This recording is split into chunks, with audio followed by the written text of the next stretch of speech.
और आपका स्वागत है एन के लैब्सन चैनल पर। संत जेवियर कॉलेज रांची इंटरमीडिएट नामांकन 2022 यहाँ पर सभी का मेरिट लिस्ट जारी कर दिया गया है और आप अपना एप्लीकेशन कोड नंबर देख करके पता लगा सकते हैं कि आपका सिलेक्शन हुआ है या नहीं। Complete merit list subject wise मैंने सेपरेट करके वीडियो बना दिया है, आप वहां से चेक कर सकते हैं। वेबसाइट से भी डाउनलोड करके आप उसको चेक कर सकते हैं। इसके अलावा आप जैसे एडमिट कार्ड के लिए लॉगिन करके उसको डाउनलोड किए थे, वैसे ही जब आप लॉगिन करेंगे तो आप यहाँ पर देखेंगे कि आपका सब्जेक्ट का डिटेल आ जाएगा, कोर्स यहाँ आप जो अप्लाई किए वो आ जाएगा, सिलेक्शन हुआ है या नहीं वो यहाँ पर आपको सेलेक्टेड और नॉट सेलेक्टेड लिखा हुआ दिखाई देगा। तो यहाँ पर ध्यान दें कि यदि आपका जो लिस्ट है उसमें नाम नहीं भी है और यहाँ पर सेलेक्टेड लिखा हुआ है तो आपका नामांकन हो जाएगा, आपको चिंता का कोई बात नहीं है। लेकिन वहाँ पर नाम है और यहाँ पर सेलेक्टेड नहीं लिख रहा है तो दिक्कत की बात है, आपको कॉलेज जा कर के कॉलेज से कांटेक्ट करना चाहिए। अब यहाँ बात कर लेते हैं कि जिनका सिलेक्शन हो गया है उनका नामांकन कैसे होगा। आपका नामांकन यहाँ अब इंस्टेंट होगा, कोई भी ज़रूरत नहीं है कॉलेज आने का, ऑनलाइन नामांकन होगा। यहाँ पर जब आप क्लिक करेंगे उसके बाद आपको 10th का जो मार्क्स डिटेल है वो भरने का ऑप्शन आ जाएगा। तो आप अपना 10th का मार्क्स डिटेल जो है सो यहाँ पर भर पाएंगे। जब आप उसको भर पाएंगे उसके अलावा यहाँ पर आपको कुछ और ऑप्शन आएगा। जैसे ही आप 10th का मार्क्स भरेंगे उसके बाद यहाँ पर आपको ऑप्शन आएगा कोर्स को वेरीफाई करने के लिए। पहले आपने सेलेक्ट किया भी होगा तो फिर से आपको सेलेक्ट करने के लिए आएगा कि आप कौन सा कोर्स चूज करना चाहते हैं। उसके बाद आपका आधार नंबर मांगा जाएगा और ब्लड ग्रुप, तो ये सेक्शन भी आपको कंप्लीट करना होगा। उसके बाद आपसे certificate in upload certificate in PDF format, जो 10th का सर्टिफिकेट है आपका वो पीडीएफ फॉर्मेट में यहाँ पर आपको अपलोड करना होगा। ये भी आपका जब कंप्लीट हो जाएगा, confirm the course of admission, उसके बाद कोर्स ऑफ एडमिशन जो कंफर्म करने का पेज आएगा उसको कंफर्म करेंगे। उसके बाद सिलेक्शन ऑफ ऑप्शनल सब्जेक्ट, आप ऑप्शनल सब्जेक्ट क्या रखना चाहते हैं वो सेलेक्ट करने का यहाँ पर ऑप्शन आएगा, उसको सेलेक्ट कर लेंगे।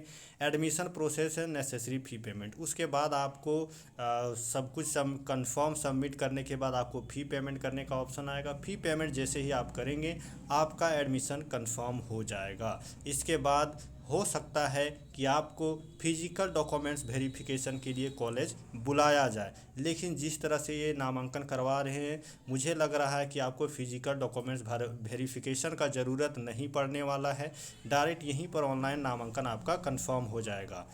तो यहाँ पर आपका नामांकन ऑनलाइन हो जाएगा, फिजिकल डॉक्यूमेंट्स वेरिफिकेशन का भी ज़रूरत नहीं पड़ने वाला, क्योंकि ये ऑनलाइन फ़ी पेमेंट करवा ले रहे हैं। यानी कि फ़ी पेमेंट हमने किया है तो हमारा नामांकन सिक्योर हो जाता है। यहाँ पर जो आपको डॉक्यूमेंट्स लगने वाला है, अपलोड करना पड़ेगा आपको, वो यहाँ पर आप देख सकते हैं। सारा डॉक्यूमेंट्स आपको पीडीएफ फॉर्मेट में ही अपलोड करना है। आप यहाँ पर देख लें, सारा डॉक्यूमेंट्स एक साथ बना करके एक जगह पर रख लें फ़ोन में या लैपटॉप में, उसके बाद एप्लीकेशन को जो है आगे भरना शुरू करें। तो यहाँ पर 10th का सर्टिफिकेट लगेगा जिसमें आपके पिताजी का नाम और आपका डेट ऑफ बर्थ क्लियरली दिख रहा हो और साथ में आपका नाम, ठीक है। तो ये 3 चीज़ उसमें क्लियरली दिख रहा हो, ऐसा पीडीएफ बना करके आपको डालना है पूरा अच्छा से। और उसके बाद कॉलेज लिविंग सर्टिफिकेट, ये भी आपको पीडीएफ फॉर्मेट में अपलोड करना है। लेकिन ध्यान रखिए, ये जो शुरू में मैंने बताया वो मैंडेटरी है, इसको यदि आप नहीं अपलोड करेंगे तो आपका नामांकन नहीं होगा। स्कूल लिविंग सर्टिफिकेट आप कुछ दिनों के बाद भी अपलोड कर सकते हैं या फिर कॉलेज में जा कर के आप जमा कर सकते हैं, मैंडेटरी नहीं है। यहाँ पर देखिए लिखा हुआ मैंडेटरी नहीं है, यानी कि बाद में भी आप नामांकन के बाद जमा करेंगे तो कोई दिक्कत नहीं है। माइग्रेशन सर्टिफिकेट ये भी आप अपलोड कर सकते हैं, लेकिन यदि आपके पास नहीं है तो रोना धोना नहीं शुरू कर देना है। मैंडेटरी नहीं है, आप एडमिशन के बाद में कॉलेज में भी जमा कर सकते हैं। उसके बाद आपका कैरेक्टर सर्टिफिकेट, ये जो है मैंडेटरी है, ये आपको देना ही होगा। क्योंकि यहाँ पर देखिए मैंडेटरी लिखा हुआ है तो ये ज़रूरी है, ये आपको अपलोड करना होगा। आप कैरेक्टर सर्टिफिकेट अपना स्कूल से या फिर जहाँ से पढ़े हैं वहाँ से आपको मिल जाएगा, आप जा कर के ले सकते हैं।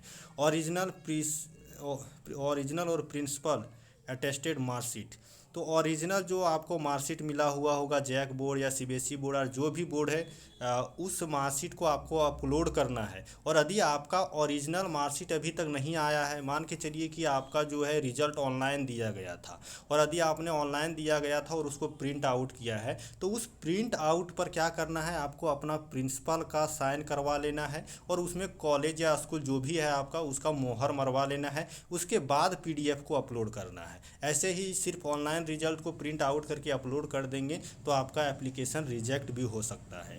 उसके बाद यहाँ पर आपको एडमिट कार्ड लगेगा 10th का, जो कि मैंडेटरी नहीं है लेकिन आपको अपलोड कर देना है। उसके बाद आपका कास्ट सर्टिफिकेट लगेगा जो कि मैंडेटरी है, आपको इसको इम्पोर्टेंट समझ के अपलोड करना ही है। उसके बाद यदि आप क्रिश्चियन हैं तो आपको क्रिश्चियन का जो सर्टिफिकेट है ये उसको आपको अपलोड करना है, जो कि मैंडेटरी नहीं है।